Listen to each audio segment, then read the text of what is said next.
welcome to some Yin Yoga. So Yin Yoga is, the nice thing is, if it is a hot summer day where you are, we're gonna get slow and we're gonna stay, just kind of hang out in some poses. And we had a new moon yesterday, so I kind of used that as a sort of launching point for deciding we'll do some crescent sort of shapes, some animals that live in the dark kind of shapes. So, with a new moon homage, if you will. But we're gonna start with a reclining or a sleeping butterfly pose. I mean, what else would you do in the dark? So you lie down on your back, you're gonna put your knees out. Now I'm gonna do two things that modify my butterfly. So the first thing is I'm gonna put a pillow underneath my upper back, which will give it a sort of fish quality to it. And then I'm also gonna roll up a blanket and put that underneath my knees, or maybe more under my thighs. That'll just kind of help hold that inner thigh stretch right where I want it. So those are gonna be my modifications, and you can use whatever, if you've got pillows or blankets or beach towels, or whatever you've got at your house that you could maybe slide in under any body parts that need support, go for that. Now we'll stay for a while. Probably gonna stay with this pose for about 5 minutes. So make it, take your time to make it good. So for me, the first part is just where should the pillow land? And often for me, the rib cage is the perfect landing point, or the shoulder blades, depending on how firm the surface is.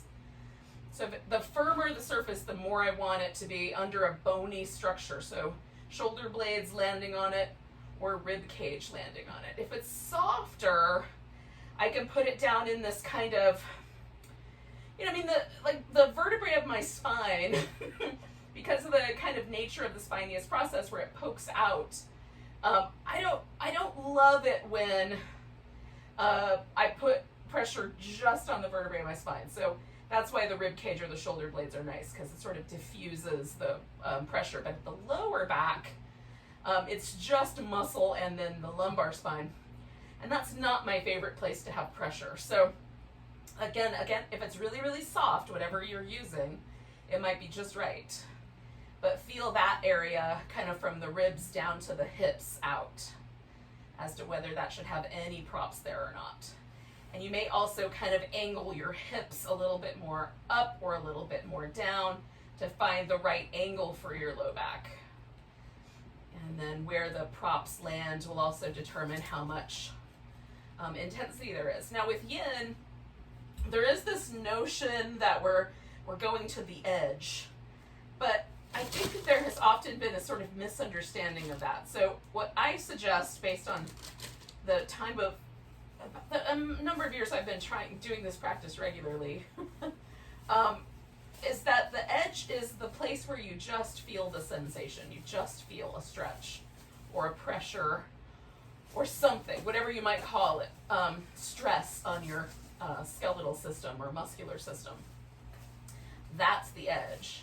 The edge is not the spot where you almost can't stand it anymore and you're starting to tighten up or tense up because it's so intense. That's past the edge.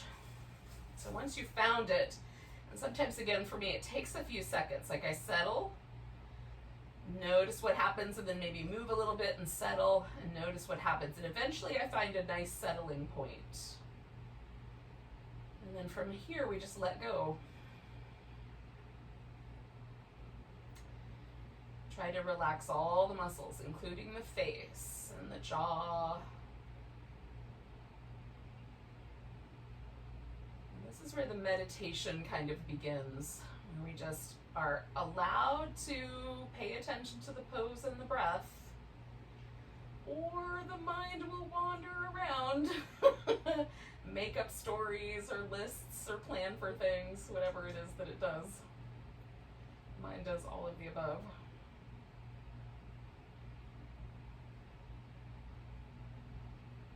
So my task is just to stay put with the with the breath and the pose for a bit longer.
do about 3 more breaths. This is the next part of the yin, which is the coming out slowly part. So we usually start with some aspect of the pose, and in this case I'm going to straighten out my legs. That's going to be the first part of coming out. And then I'm going to make a decision about whether I want to just pause for a second, or whether I feel movement would be really great right away. Sometimes I feel like one is right and sometimes the other's the right answer. And then kind of slowly I just unpack the rest of the pose. So now I'm going to roll over and peel this bolster out from under me. Oh. And come back onto my back. Oh. And then there's some left behind. I don't know what the right word is. Impressions is the word I usually use. That might be the right word, but maybe there's a better one. There's some kind of things the poses leave behind. And what the pillow left behind is this kind of widening sense of my back now that it's resting on the floor. It's kind of spreading out, or it feels like it is, as that muscle tissue softens out of the pillow shape. So that's really pleasant. And there's a kind of slightly different sensation to the inner part of my thigh versus the outer part of my hip. Right? So there's definitely, I can feel, oh, that's where the impact of the pose was. And then I just, with any pose, I think it's helpful to sort of decide, do I like the way the impact landed? Or should I have done that a little differently? And so if the pose feels really nice when I come out of it, then I keep doing it that way. But if the pose feels, leaves me feeling a little sore or a little grouchy, sometimes it manifests as a physical thing, and sometimes it's my reaction that manifests as kind of unpleasant. So if that happens, if there's an unpleasant kind of release to the pose, then when I do it the next time, whether it's on the other side or the next time I practice, I just experiment a little bit. And I've, generally sometimes things surprise me and they're great, and then one day I just have a bad experience. But usually I can kind of figure out where the right amount of stress is for any given pose. Now, we're gonna do this kind of upside down version of the lunge. It's like half a happy baby, or an upside down lunge, or something. It looks like a little bit of both of those things. So what I'm gonna do is I'm gonna put a folded blanket underneath my hips so that my hips are slightly elevated. Now, you may discover that you don't like the way that feels, and so if that's the case, then you can just leave your hips right on the floor. But I'm gonna just lift my hips up and slide the blanket underneath, make sure it's smooth, and basically it feels like my pelvis is being held the same on the right side and the left side of the pelvis. So I don't have a wrinkle in the blanket that feels really uncomfortable. Then I'm gonna pick a leg and I'm gonna go with this right foot first. And essentially I'm gonna bring it into some sort of a lunge shape. So it feels pretty comfortable for me to hold on to the inside arch of my foot, but I could hold on to the outside, loop 2 fingers around my big toe, hold on to just the ankle, or even just hug the leg in, right on. So whatever the right sort of handle is. And then the other leg we're gonna stretch out like we're lunging. And I might even sort of arch a little bit, like a little banana shaped on that left side. Now this is gonna be a little bit shorter pose because there's a lot more going on to this. So we'll stay with this guy for about 2 minutes. And again, if for whatever reason you realize, oh, I don't want the blanket underneath me, or I want less of an arch or more of an arch on the long side, then you can make, or you want to change your relationship to your foot, your hand and foot positioning, make all the changes you want. I kind of get into one version and rest and see if it feels like my hand is going to be willing to hang out like that for 2 minutes. And probably what will happen is halfway through I'll grab my big toe, because that's my second favorite version of holding on to my foot.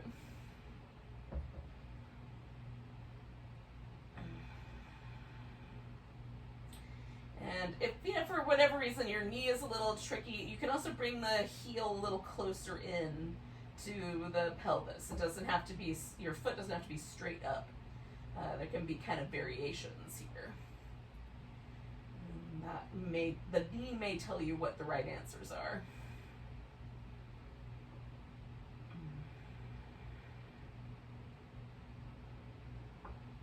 And for me, it's my ankle joint. It just feels a little better if my foot's a little lower.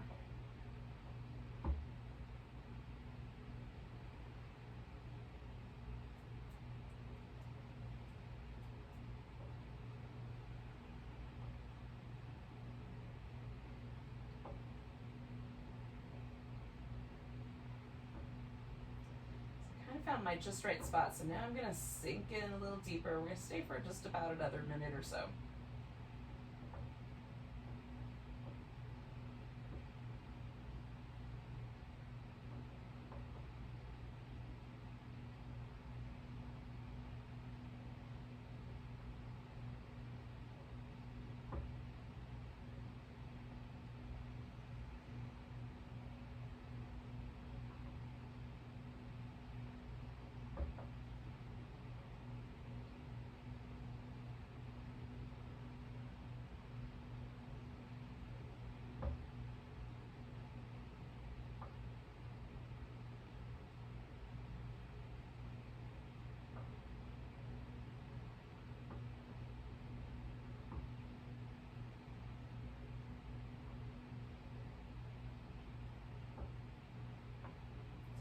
Take 2 more breaths.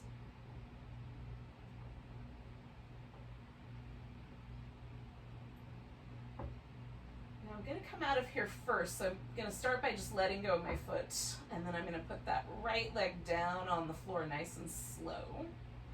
Then once I've got the weight kind of shifted into the center, I'm going to bring the other leg in. And that just keeps me from feeling like I'm overstraining on that hip flexor there. Now, before I do the other side, I'm going to do a twist here, and that leg that I was holding onto, I'm going to let that guy be on top. So I'm going to slide my blanket out from under my hips and put it underneath my leg, so I have a little sort of like a little landing pad there, so I can wrap my right leg around my left leg, sort of like an eagle pose. And then you can adjust your head.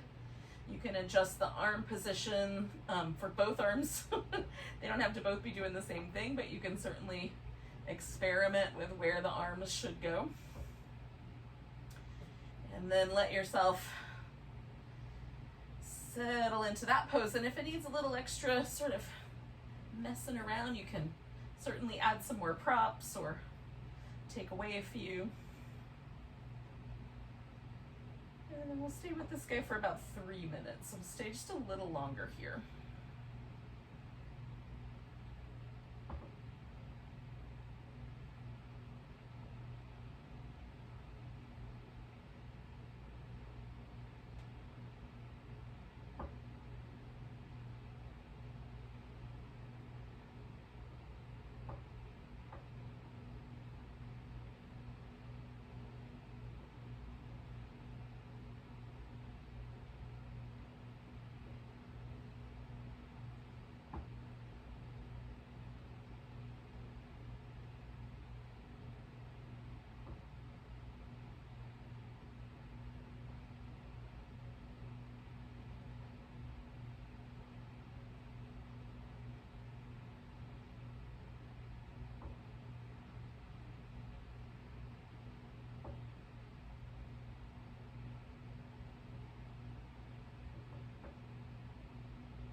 2 more breaths here.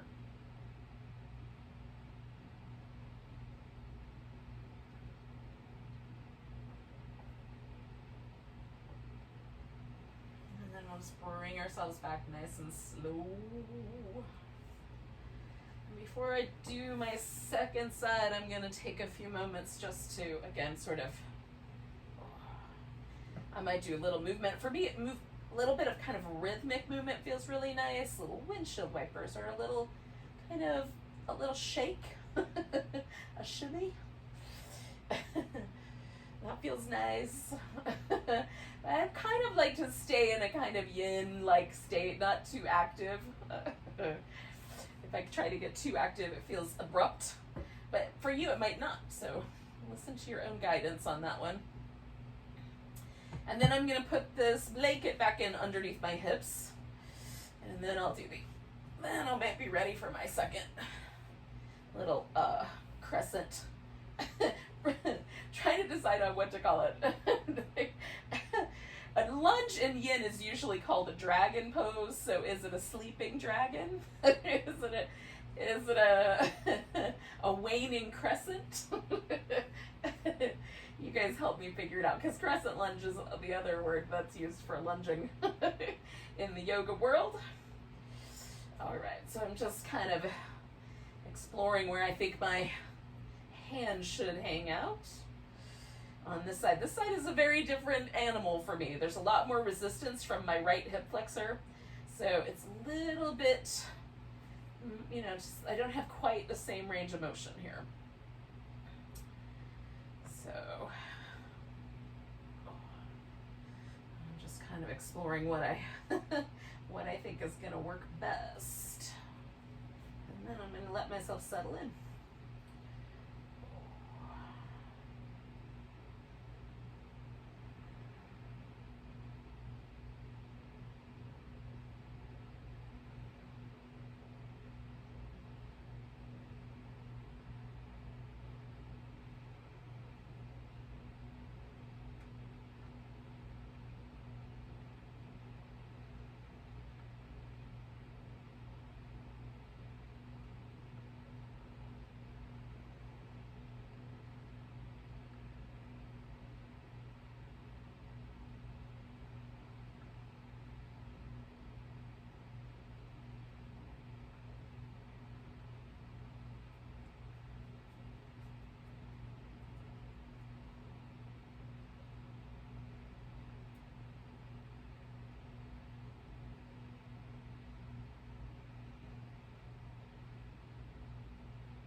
Take 2 more breaths here.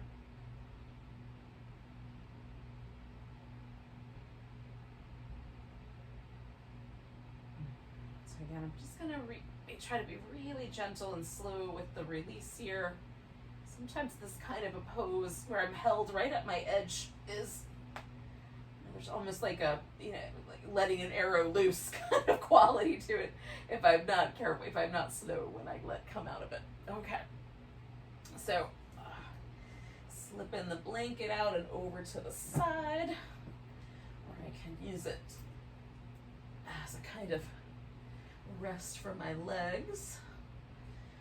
And I'll find this little twisting vines version of the twist. And again, you can do any version of the twist that you like. If stacking the legs is a little better, you can certainly do that version.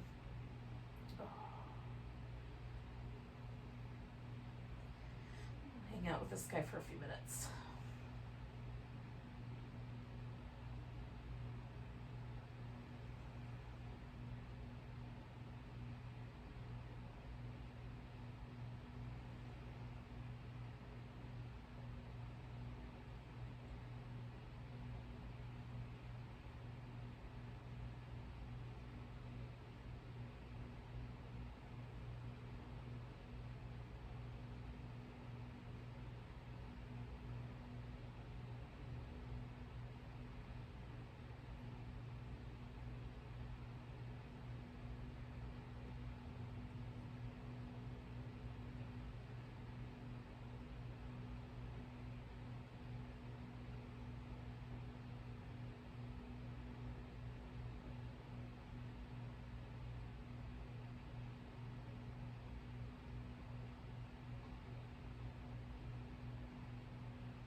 got a few more breaths here. I just found myself sort of wandering around mentally, so I'm just bringing myself back. That's the way this goes. When I set out on my journey as a teenager to meditate every day, I thought for sure it would be easy. It seemed so simple.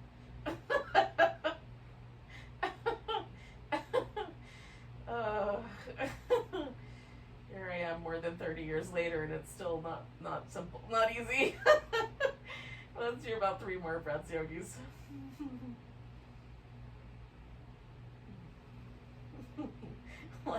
Let me know if you find it difficult as well. I don't think I'm alone. All right, coming back to the center. The good news is when you mind trip while doing yoga poses, is your body is still doing something that feels nice, as opposed to sitting still. Sometimes that's not as nice. All right, so I'm just checking out the differences between the last time I hung out here and now, and I definitely feel more symmetrical than I did. The last time we finished those 2 poses, it's very pleasant. The sensation that I'm experiencing is very nice. So, you know, I will very likely do those yoga poses again in the future pretty much the same way.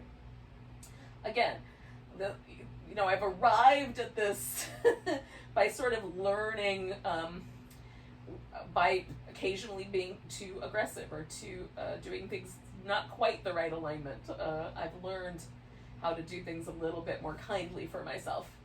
Now we're gonna essentially we're just gonna flip over and do some Sphinx and some frog, half a frog, so if you want to, you could do some little like child's pose or cat cow shapes, that sort of thing, prior to coming to the Sphinx. So when you get here, and again you might want to do some little cat shapes first, but when you get to the Sphinx, generally speaking for me, if my elbow is a little bit forward of my shoulder and slightly closer together than shoulder distance apart, that's the best place. It just gives me the nicest sense that my shoulders can relax. If my elbows are too close, like if I line them up right under my shoulder, as I relax, it sort of feels like I'm trying to stick my turtle head into my shell. Like my shoulders kind of want to travel up around my ears, and that feels pinchy and uncomfortable, or I have to hold myself up, and then I'm exerting a lot of more muscular energy rather than relaxing. Now you can substitute a seal, where you sort of prop up on straighter arms, or you can substitute a crocodile, where you cross your forearms and either rest your chin or your forehead on your crossed arms, which gets us kind of closer to the ground, and there's a little less back bend, right? For me, the Sphinx is pretty much the full amount of back bend that I can expect my lumbar spine to give me. It doesn't bend any more than this. So this is perfect. But again, you might want your knees bent if you have any kind of knee pain, or tuck the toes under, that might be helpful. Like if you get little cramps in your feet when you lay in this position, there's all kinds of interesting things that can happen. So you can change the lower half also if you need to. Now we're not going to stay with this guy for very long. We're just going to be here for about 2 minutes from this point out. Sometimes I do this like forehead holding position where I just bend at my elbow, let my forehead rest in my palms or my chin. So it's sort of like when you were watching TV as a kid or reading. I used to read like this when I was younger.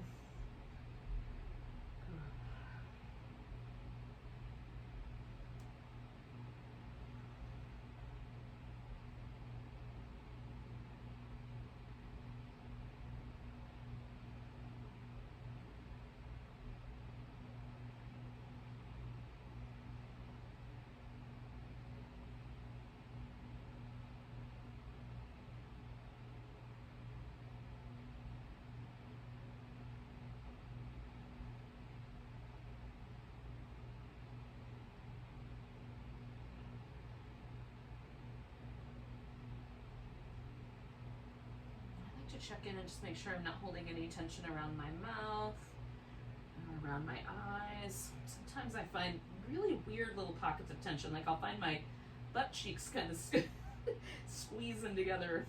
And that's an effort to protect my low back. When you do Cobra, your glutes activate to help support your back. But what happens if I let them soften up? And sometimes if I find that that's too compressive in my low back, then I let the glutes have their way. Let them protect me a little bit. But sometimes it's just habitual tension.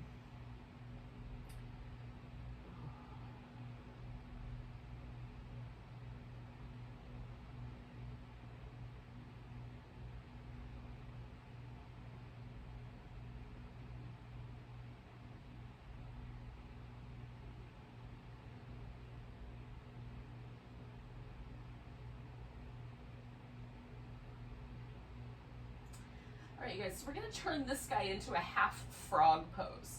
And so we're going to lean to one side, kind of just roll a little bit, but some of us might need to roll more than a little bit.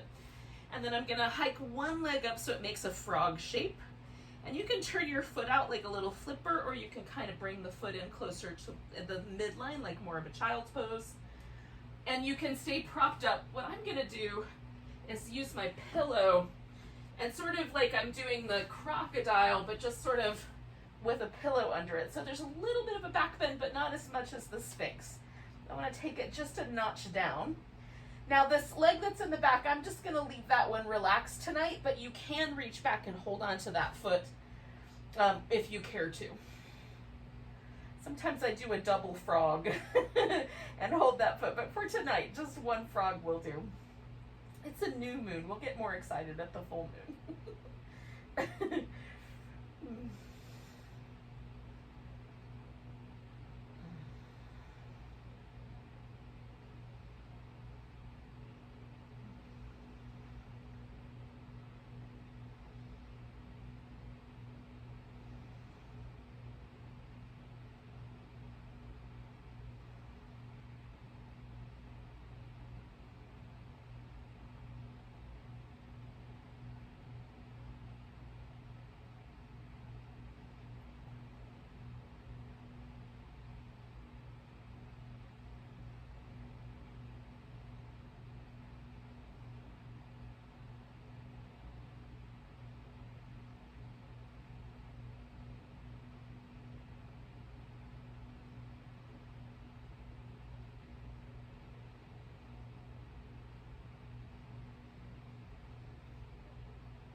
So we're going to stay for about another minute here.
Two more big breaths.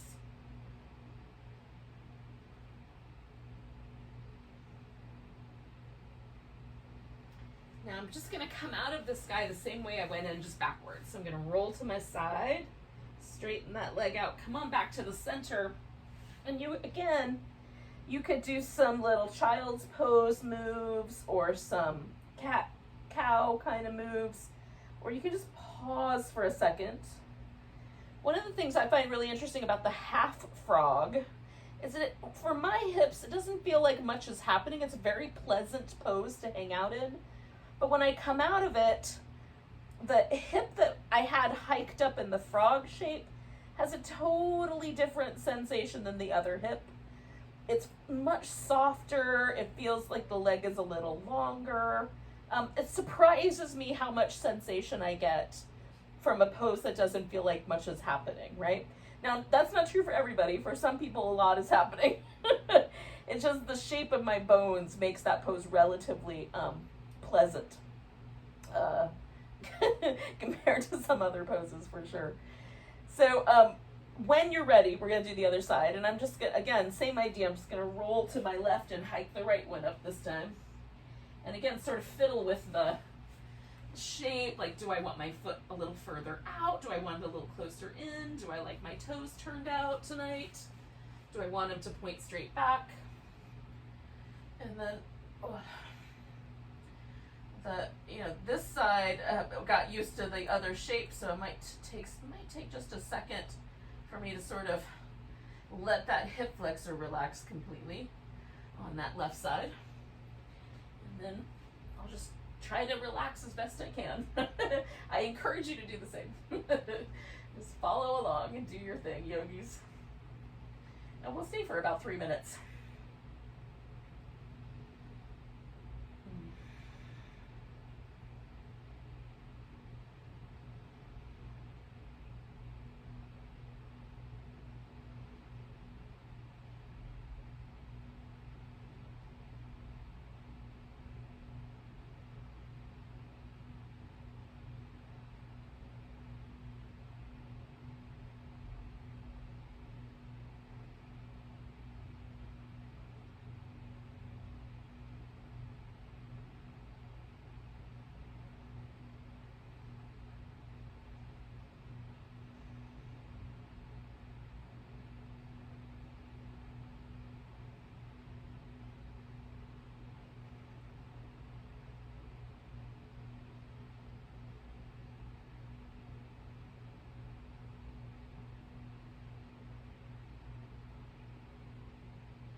We'll stay for about another minute here, yogis.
All right, yogis. So we're gonna lean a little bit into this, opposite side, and then get that leg out of there. And then we're gonna pause for a moment, just where we are now. The next pose is either gonna be the tadpole, which is essentially just a wide-legged child's pose with the the knees a little wider than average, or you can do the full frog pose if that is up your alley. For tonight. The full frog, meaning that we take the legs out into the little froggy shape. Maybe the toes turn out, maybe the toes point back. That's of no consequence. It's just a little wider, and the feet are wide apart rather than closer in like the child's pose. So you get to decide whether you're going for a tadpole tonight, so the toes kind of stay more toward the midline, or you're going to flip your little feet out like a frog flipper. And I also will use a little pillow, just kind of back my hips up until they're about as far as they want to go, and then I'll use a little pillow to help hold me there. And I always do my toes pointing straight back. It's just a little less tricky for the knees. So I have one hip that wants to rotate a little more than the other, and when I turn my feet out, all of the like asymmetrical pressure there loads to my knee. And so that often happens when the hip isn't really interested in what you're up to. It will try to transfer the load elsewhere, either to your low back or your knee. So be mindful of that. And we'll stay with this guy for about 3 minutes as well. And this pose here pushes my buttons way more than the half a frog.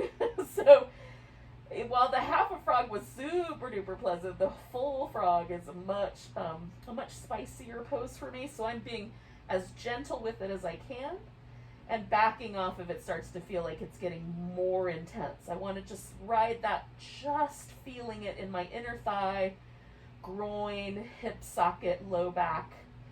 That's where I feel it. Those are all the impact points in my inner knee as well. So I'm going to be kind to myself as we hang out here. And the pillow helps. It sort of stabilizes my body weight so that it's not shifting back into my knees as bad. So if you don't have a pillow, you might add one and see if that's better for you.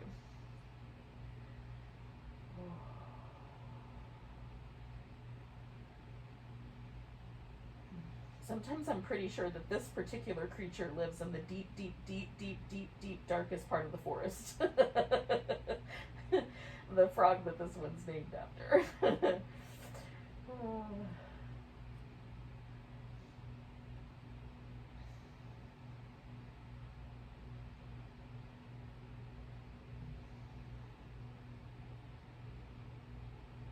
Time also seems to pass more slowly while I hold this pose. So maybe I'm aging slower. We'll call it that way.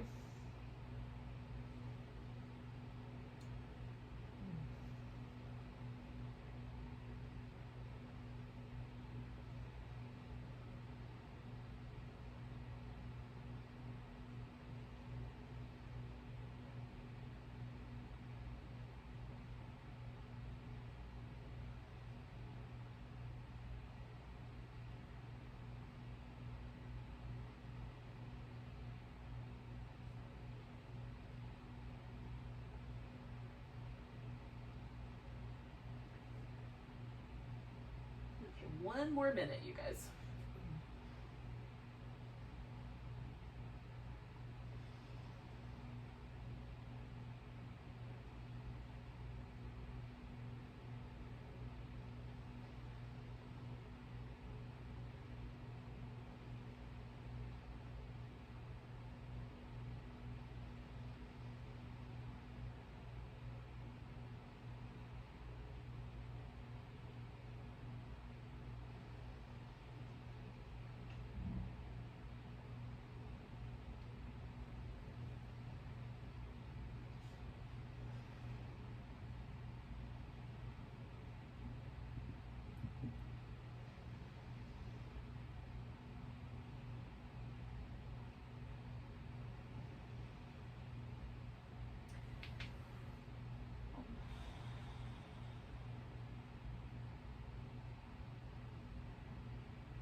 We're going to take one more breath.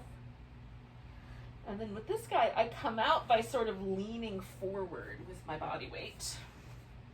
And then bringing my toes in, and then I kind of tuck under and lift each knee one at a time to bring them back to the middle. That just makes me engage the muscles in my groin so I don't accidentally overstretch them when I try to come out of the pose. But there are probably other ways to get out of there that you might like better. So if you had your own methodology, I'm willing to accept that. What else am I going to do about it? You're at your house. Oh. Now, sometimes I need a little bit of like mental and psychological recovery from a pose like the frog. But I didn't feel too bad tonight. The half frog first sort of primes the pump towards the full frog maybe. You guys could disagree with me and tell me about that later. All right, yogis. Now we're gonna do a seated pose sequence. So this is a half dragonfly side bend is what we're gonna be up to. So I start with my legs wide, and then one leg is gonna bend. And for me, when the legs are wide, there's a little gap right here that increases, right? So there's more space under the back of my knee. And that space can get hyper extended pretty easily for me. So I'm gonna roll up a blanket and put it into that space. Now for other people, the pelvis wants to kind of tilt backwards. And for you, it might be better to have a folded blanket under your hips that will kind of lift your pelvis and bring it a little bit forward. So you might experiment with, like, where's the best place? Like, where are the gaps? And how can I best fill the gap so that my body feels like it's able to kind of land really nice and firm on the floor surface. So my calf is touching the floor. Now I've built the floor up behind my knee, my whole thigh and both sit bones all on the floor, right? And I'm fairly comfortable here. Like my spine is nice and tall. So that's about the right alignment. You can bring the legs a little closer in. You can have them a little wider out. And then I'm just gonna bend one, right? So then I'll support that guy with the end of my blanket here. And then I just turned and moved my hips just a little bit so it kind of aids me. Now you can certainly have the arm overhead. You can do it in a relaxed way. And I might do some of that because sometimes it feels really nice to have that little bit of extra stretch, but another possibility is behind the back. I'm a fan of this. Or to just leave the arm out altogether. If your elbow doesn't want to land on a surface, you can kind of build a surface for your elbow to land on. So I often will sort of fill that in with a little pillow so that I can sort of rest the top of my ribs and my elbow on the pillow so that they don't touch my thigh. So that just fills in that gap as well.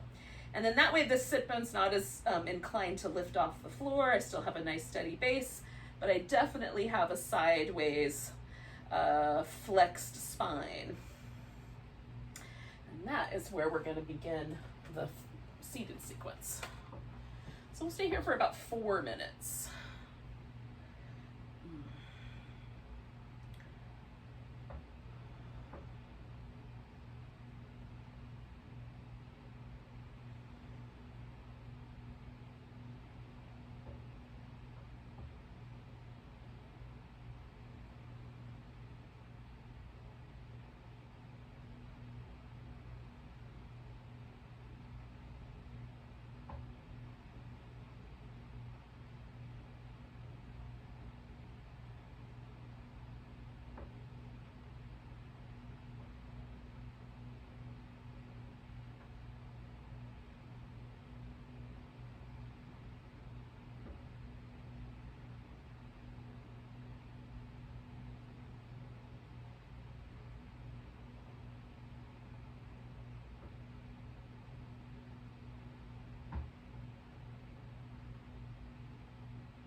One of the things I'm gonna do kind of as I go along here is just change my arm position. So now I had my arm in a kind of neutral position, now it's behind my back.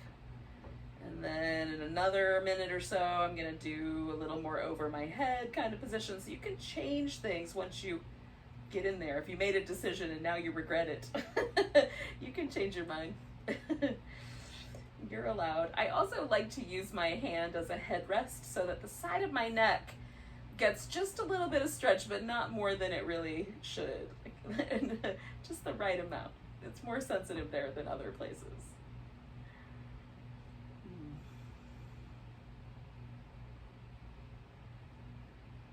So we're about halfway through here, friends.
we're gonna take a nice big breath. And then I'm gonna sort of use this left arm to sort of pull in that direction and sort of slowly bring my spine back up. And then my head at the very end there. So my neck is back to neutral. And because it still feels like I'm leaning that direction, I'm not going anywhere quick. But that leg that I just had that was bent, there's two choices here. You can keep that leg bent, and that then becomes the front leg for a swan, or you might know it as pigeon pose, or it can become the bottom leg in the shoelace, where you stack your knees on top of each other, or the square pose, where you stack the shins on top of each other. And all of these have the kind of load the outer hip.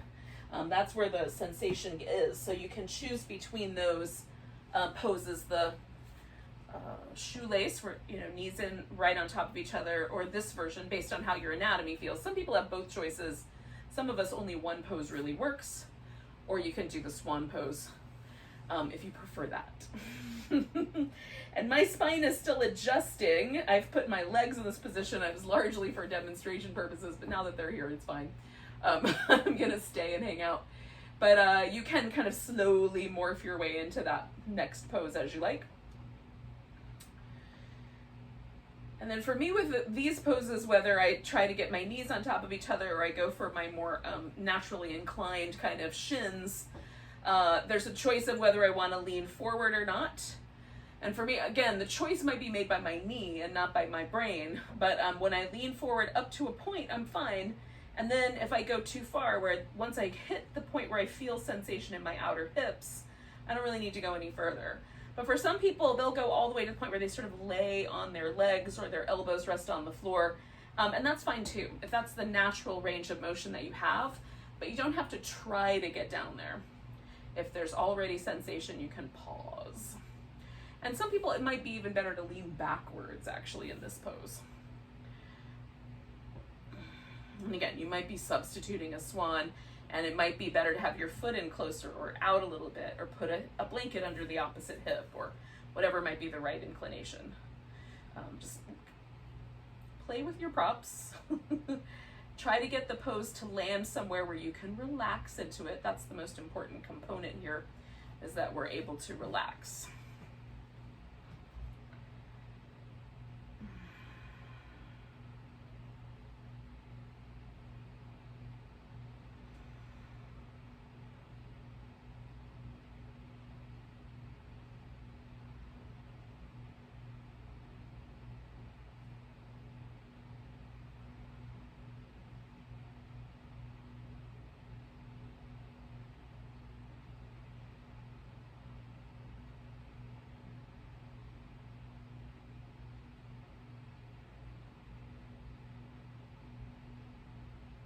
I forgot to tell you that we were going to hang out with this pose for about 4 minutes as well.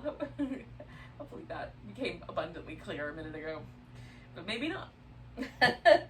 If that changes your mind about what pose you're hanging out with, you can change your mind.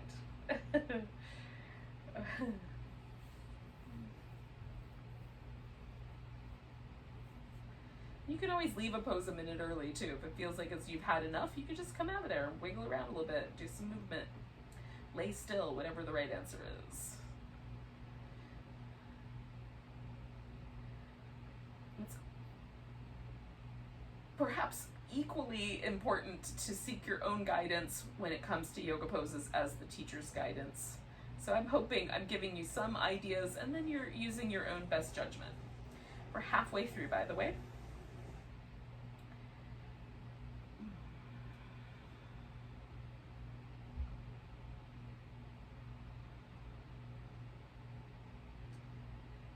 I'm gonna add an arm. So since the last pose I had this left arm behind my back, I'm gonna do the same thing. I'm just gonna do the one arm. But some people may want to do like a reverse prayer where both arms go behind the back, or a, kind of grasp at the elbows. Or maybe you don't want to do any arm position, or you can do the more traditional sort of position that goes with this pose and reach up and over with one hand and try to grab the other hand behind your back. I'm just going to do the one arm, but I do like having a shoulder component here and there. Since yin is largely lower body focused, it's nice to give a little bit of love to the upper body.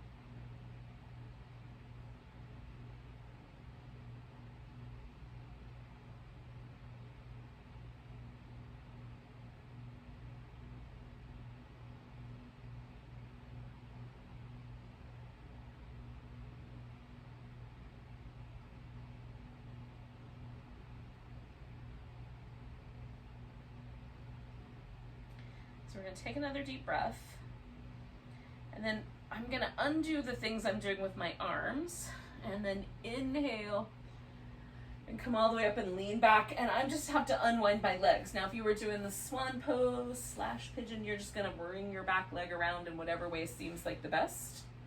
Give yourself a little opportunity to move the legs or lie still or whatever might be the right answer. Oh. Sometimes I like to just stretch out like a big starfish and hang out for a minute.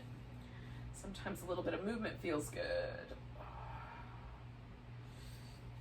So we just have the 2 poses on the other side left to go. Hopefully you remember which side you did.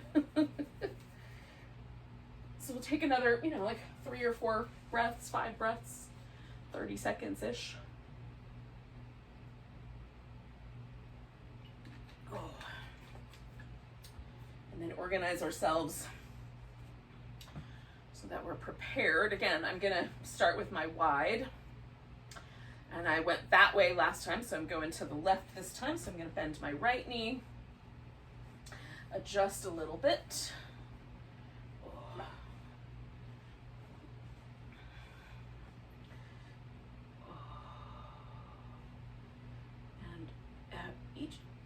Of my body is slightly different. The right side for me just pulls a little bit more. It pulls against my spine, it pulls against my hip.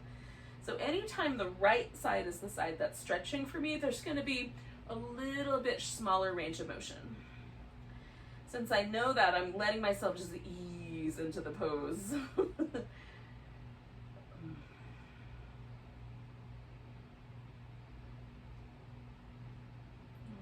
It might take 2 or 3 little adjustments for me to find the just right angles. And then we'll just settle in for a few minutes.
Again, I'm just making little minor modifications as I go to my arm position.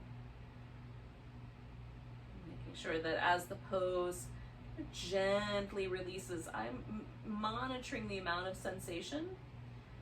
For me, this pose can release quite a bit and I'll still feel it, so there's not going to be a point where I have to go deeper. But for sometimes, like you might have to adjust your props and lean out a little farther because your body's let go and you don't feel the pose anymore. And that's all right too. Just allow yourself to, surf, if that's the right word, that edge of sensation.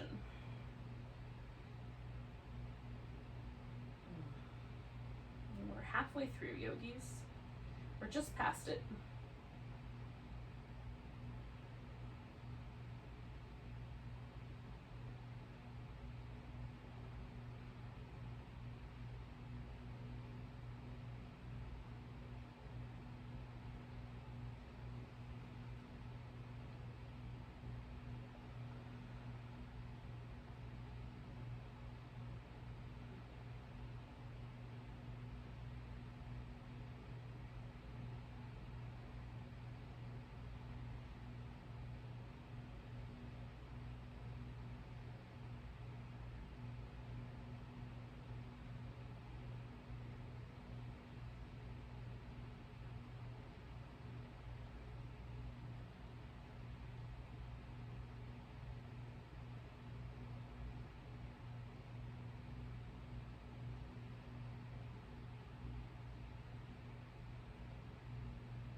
About 2 more breaths here.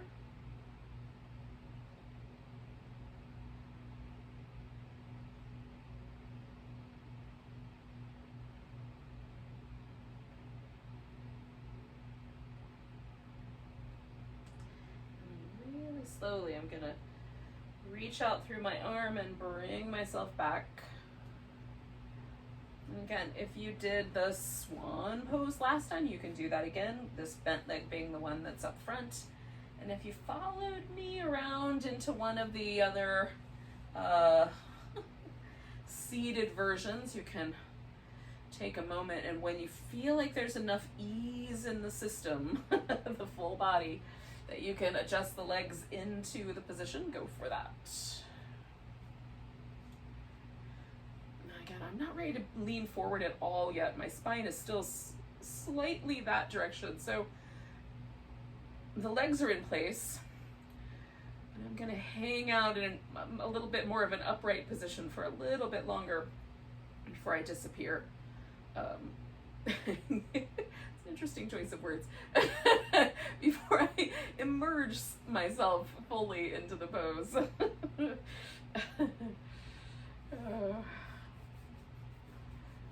Sometimes I catch myself saying stuff and think it's pretty entertaining. That was one of those times.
At that halfway mark. So it's a good time to just check in and see where things are landing. Should you bring yourself back because you were mind tripping? Should you pay attention to your breath a little bit more. Maybe it got a little ragged or a little slow, just a little less deep, a little less intentional.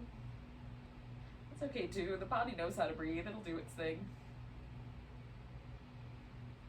Sometimes it's nice to take intentional breaths and really pay attention to them. It feels like we're sort of arriving and steadying ourselves in the present moment.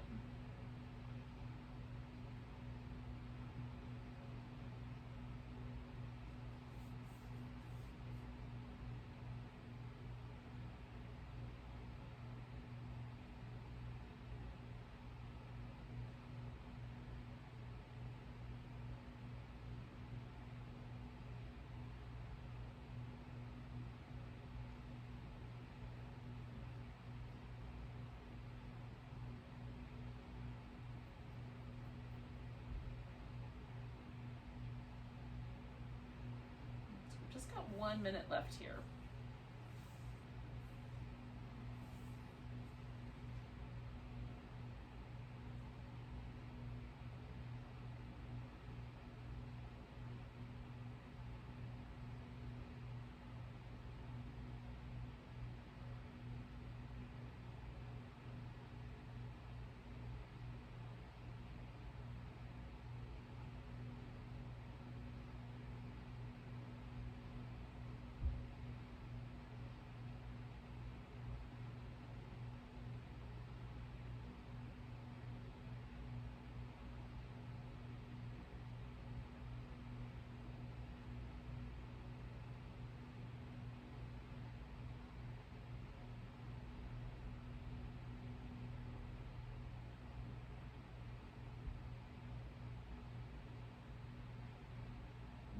Okay, so we're going to take a nice big breath.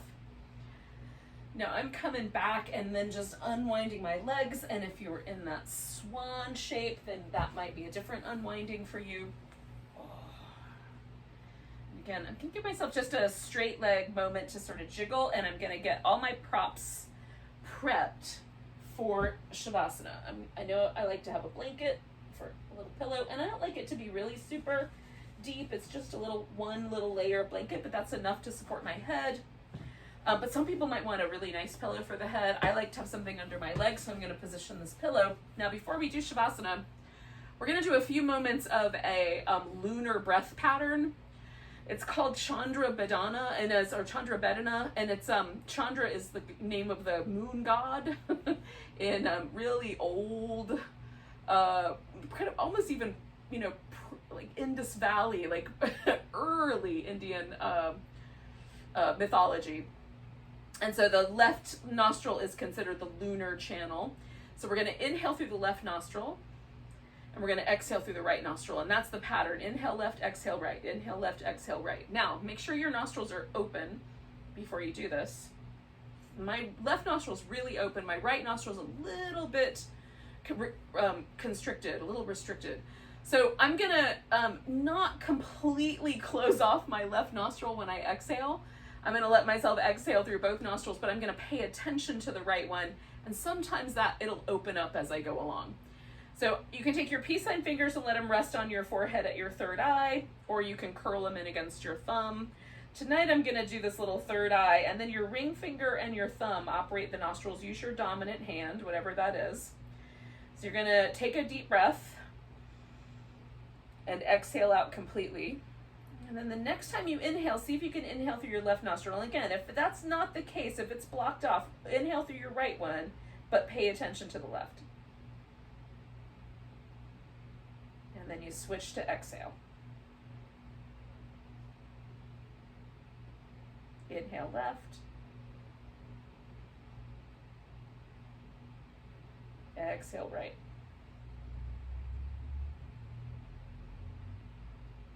Just keep going. We're doing about 10 more rounds.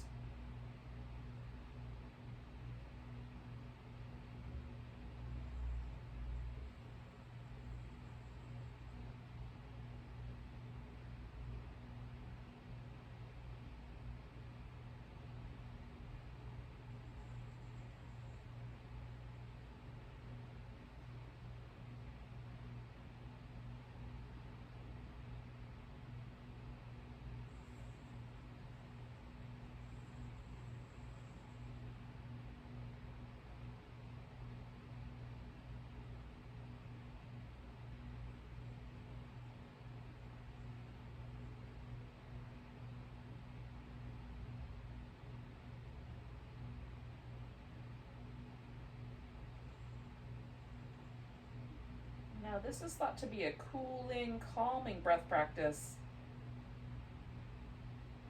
But if you're experiencing the opposite, go ahead and stop and just breathe normally, and then let yourself kind of slide into Shavasana when you're ready. If it's working for you, take about 3 more rounds.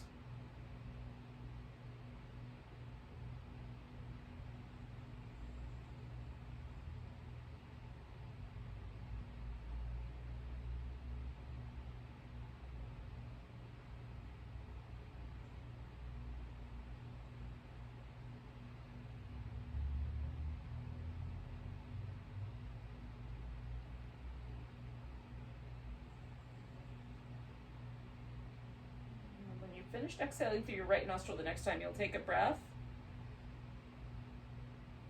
and exhale, and kind of letting yourself hang out where the breath practice brought you. Slide into Shavasana.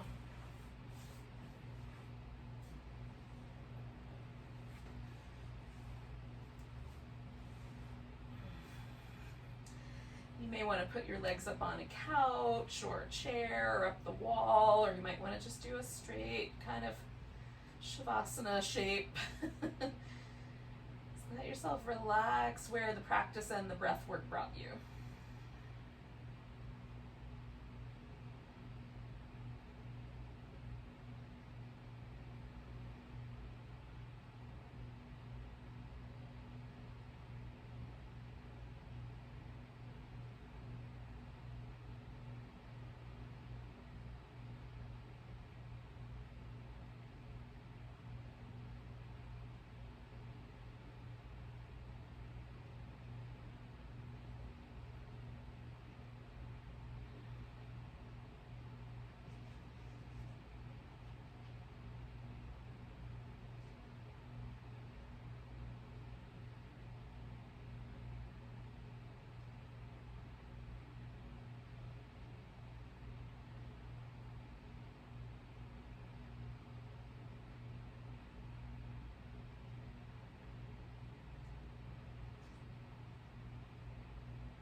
Move just right away, but do just notice your breath again.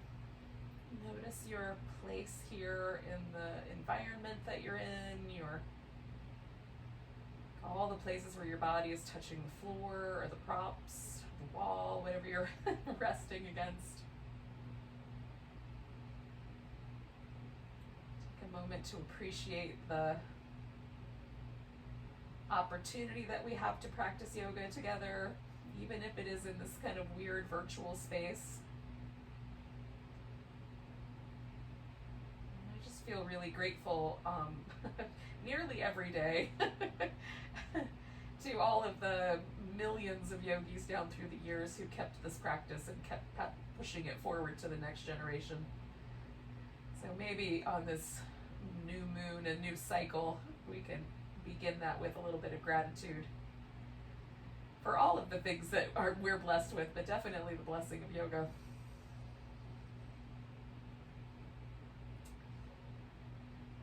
And then take a nice big breath. Stretch into, maybe give yourself a hug and a little back massage. And we'll eventually arrive in a seated position once again. We'll say goodnight to each other with one more nice big breath. Thank you so much for joining me for a little lunar inspired yin yoga. Hopefully it was fun for you. Nice big inhale. And a big deep. And until I practice with you again, namaste everyone. Welcome to the rest of your evening.